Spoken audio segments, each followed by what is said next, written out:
Satu jam terbang dengan jet ini setara dengan harga satu unit apartemen mewah atau mobil sport terbaru. Saat pilot menyalakan mesin F-35, detik itu juga anggaran negara terbakar sebesar 11 juta rupiah setiap menitnya. F-35 Lightning II menyandang predikat sebagai salah satu jet tempur tercanggih yang pernah diciptakan manusia. Sebuah predator siluman yang nyaris tak terlihat radar, dipersenjatai sensor mutakhir, dan mampu mengendalikan pertempuran dengan presisi absolut. Namun, supremasi udara ini menuntut finansial yang masif. Di balik kecanggihannya, tersimpan fakta yang jarang dibicarakan publik. Setiap 1 jam ia membelah langit, biaya operasionalnya menembus angka 640 hingga 700 juta rupiah. Sebagai perbandingan, jet tempur generasi sebelumnya seperti F-16 menghabiskan biaya operasional sekitar 150 hingga 200 juta rupiah per jam terbang. Artinya, 1 jam F-35 di udara setara dengan hampir 3 jam terbang F-16. Bahkan jet tempur lain seperti Gripen atau F-15 masih berada di bawah F-35 dalam hal biaya operasional per jam. Sementara itu, Rafale, jet tempur yang dibeli Indonesia dari Prancis, juga memiliki biaya operasional yang relatif lebih rendah. Berdasarkan berbagai laporan pertahanan, biaya operasional Rafale berada di kisaran 280 hingga 340 juta rupiah per jam terbang. Angka ini hampir setengah dari biaya operasional F-35, meskipun Rafale tetap menawarkan kemampuan tempur multirole, avionik modern, serta fleksibilitas tinggi untuk berbagai jenis misi tanpa harus menguras kas negara. Perlu dicatat bahwa seluruh angka ini merupakan estimasi yang dapat berubah tergantung pada fluktuasi harga bahan bakar dan kontrak logistik masing-masing negara. Namun, mahalnya biaya operasional F-35 tidak semata-mata berasal dari konsumsi bahan bakar. Angka tersebut merupakan akumulasi dari berbagai pengeluaran yang terus berjalan setiap kali pesawat ini mengudara selama 1 jam penuh. Komponen pertama tentu saja bahan bakar. F-35 menggunakan mesin berdaya dorong tinggi dengan bobot pesawat yang relatif berat, ditambah dengan sistem elektronik canggih yang harus selalu aktif, serta profil penerbangan tempur yang kompleks. Konsumsi bahan bakarnya menjadi jauh lebih boros dibandingkan jet tempur generasi sebelumnya. Meski demikian, biaya terbesar justru datang dari aspek perawatan. Setelah menyelesaikan 1 jam terbang, F-35 tidak bisa langsung diparkir begitu saja. Pesawat ini harus menjalani serangkaian inspeksi menyeluruh, mulai dari pengecekan mesin, sistem avionik, radar dan sensor, hingga pemeriksaan lapisan siluman atau stealth coating. Lapisan inilah yang membuat F-35 sulit terdeteksi radar, tetapi pada saat yang sama sangat sensitif terhadap panas, cuaca ekstrim, dan gesekan, sehingga membutuhkan perawatan ekstra dan biaya yang tidak sedikit. Berbeda dengan jet seperti F-16 atau Rafale yang perawatannya relatif lebih sederhana, 1 jam terbang F-35 bisa berarti beberapa jam kerja teknisi di darat. Perawatan tersebut juga tidak bisa dilakukan sembarang orang. F-35 membutuhkan teknisi dengan pelatihan khusus dan sertifikasi tingkat tinggi. Setiap jam kerja mereka, mulai dari inspeksi, diagnosa sistem, hingga perbaikan, ikut dihitung dalam biaya operasional per jam terbang. Selain itu, ada biaya suku cadang. Banyak komponen F-35 bersifat proprietary, artinya hanya bisa diproduksi dan disuplai oleh pihak tertentu. Negara pengguna tidak bisa membuatnya sendiri. Setiap penggantian komponen, sekecil apapun, harus melalui rantai pasok khusus dengan harga premium. Hal ini berbeda dengan jet generasi lama yang suku cadangnya lebih mudah diproduksi atau tersedia luas. F-35 juga bukan sekadar pesawat tempur, melainkan platform digital terbang. Setiap penerbangan melibatkan sistem diagnostik otomatis, pemrosesan data sensor, pembaruan perangkat lunak, sistem komunikasi, hingga enkripsi data tempur.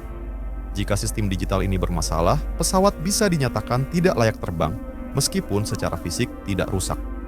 Seluruh dukungan sistem digital tersebut ikut masuk ke dalam biaya operasional. Belum lagi biaya bahan habis pakai seperti oli, cairan hidrolik, ban, pendingin sistem elektronik, dan oksigen pilot. Masing-masing terlihat kecil, tetapi jika dikalikan ratusan jam terbang per tahun, nilainya menjadi sangat besar. Inilah sebabnya mengapa biaya operasional F-35 terasa begitu berat. 3 3 jam terbang berarti lebih dari 2 miliar rupiah habis begitu saja. Jika satu skuadron berisi belasan pesawat melakukan latihan bersama, biayanya bisa menembus puluhan miliar rupiah hanya dalam satu hari. Saat ini Amerika Serikat merupakan operator F-35 terbesar di dunia. Hingga sekarang, AS telah menerima dan mengoperasikan sekitar 650 unit F-35, mencakup varian F-35A untuk Angkatan Udara, F-35B untuk Korps Marinir, dan F-35C untuk Angkatan Laut. Jumlah ini jauh melampaui negara manapun dan menjadikan F-35 sebagai tulang punggung kekuatan udara AS di masa depan. Namun, kepemilikan dalam jumlah besar itu datang dengan konsekuensi biaya yang sangat tinggi. Dengan biaya operasional rata-rata sekitar 640 hingga 700 juta rupiah per jam terbang, dan asumsi setiap pesawat terbang ratusan jam per tahun, Amerika Serikat diperkirakan menghabiskan ratusan triliun rupiah setiap tahun hanya untuk mengoperasikan armada F-35-nya. Jika suatu saat Amerika Serikat memberikan lampu hijau bagi Indonesia untuk mengakuisisi F-35, konsekuensinya tidak hanya berhenti pada harga pembelian pesawat, tetapi juga lonjakan anggaran pertahanan dalam jangka panjang. F-35 menuntut biaya operasional dan perawatan yang sangat tinggi, jauh melampaui jet tempur yang saat ini dioperasikan oleh TNI Angkatan Udara. Selain biaya, Indonesia juga harus menyiapkan infrastruktur khusus. Mulai dari hanggar berstandar keamanan tinggi, fasilitas perawatan dengan sistem tertutup, hingga perlindungan khusus untuk lapisan siluman, stealth coating, yang sensitif terhadap cuaca tropis. Seluruh proses perawatan, pembaruan perangkat lunak, hingga pengadaan suku cadang pun bergantung pada sistem logistik dan persetujuan Amerika Serikat, sehingga menambah tingkat biaya sekaligus kompleksitas operasional. Dari sisi pengadaan, harga satu unit F-35A berada di kisaran 1,3 hingga 1,6 triliun rupiah. Dalam praktik ekspor, total biaya per unit yang mencakup pelatihan, dukungan teknis, dan paket awal dapat menembus 2 hingga 2,5 triliun rupiah. Jika Indonesia membeli satu skuadron F-35 yang umumnya terdiri dari 12 hingga 16 unit pesawat, maka nilai pengadaan awal saja diperkirakan mencapai 24 hingga 40 triliun rupiah, bahkan sebelum menghitung biaya operasional tahunan. Secara finansial, pengadaan F-35 masih dapat dirancang melalui skema pembelian bertahap atau pembiayaan jangka panjang. Namun, tantangan terbesarnya justru terletak pada fase setelah pembelian. Biaya terbang per jam yang tinggi, kebutuhan perawatan intensif, serta ketergantungan pada sistem pendukung khusus membuat beban anggaran tahunan menjadi jauh lebih berat dibandingkan biaya awal pengadaan pesawat itu sendiri. Namun, risiko paling krusial bukan terletak pada uang, melainkan pada kedaulatan strategis. Mengoperasikan F-35 berarti mengintegrasikan seluruh data misi dan logistik ke dalam ODIN, Operational Data Integrated Network, sistem saraf pusat milik Amerika Serikat.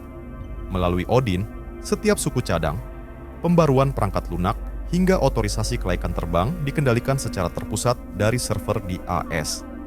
Dalam skenario di mana kebijakan luar negeri Indonesia tidak sejalan dengan kepentingan Washington, akses terhadap ekosistem digital ini bisa dibatasi atau diputus.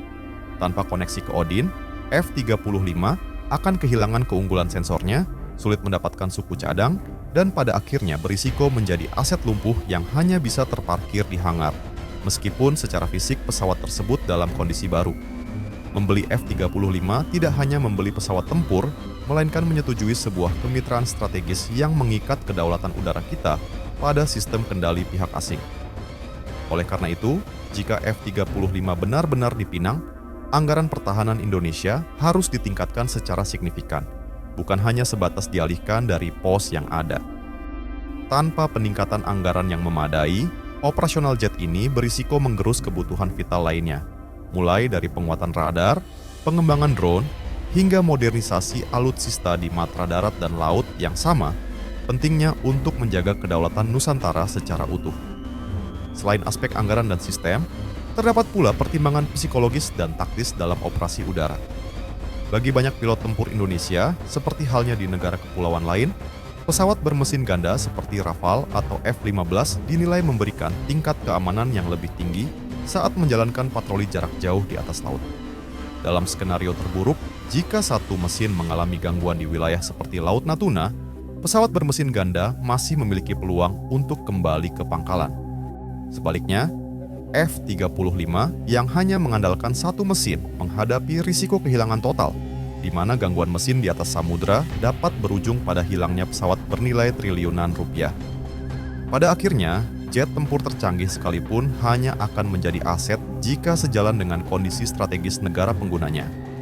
F-35 memang menawarkan lompatan teknologi, namun ia juga membawa konsekuensi besar pada anggaran dan kedaulatan operasional. Memilih jet tempur bukan hanya persoalan membeli senjata, melainkan merancang masa depan pertahanan nasional dalam perhitungan jangka panjang yang tak boleh salah langkah.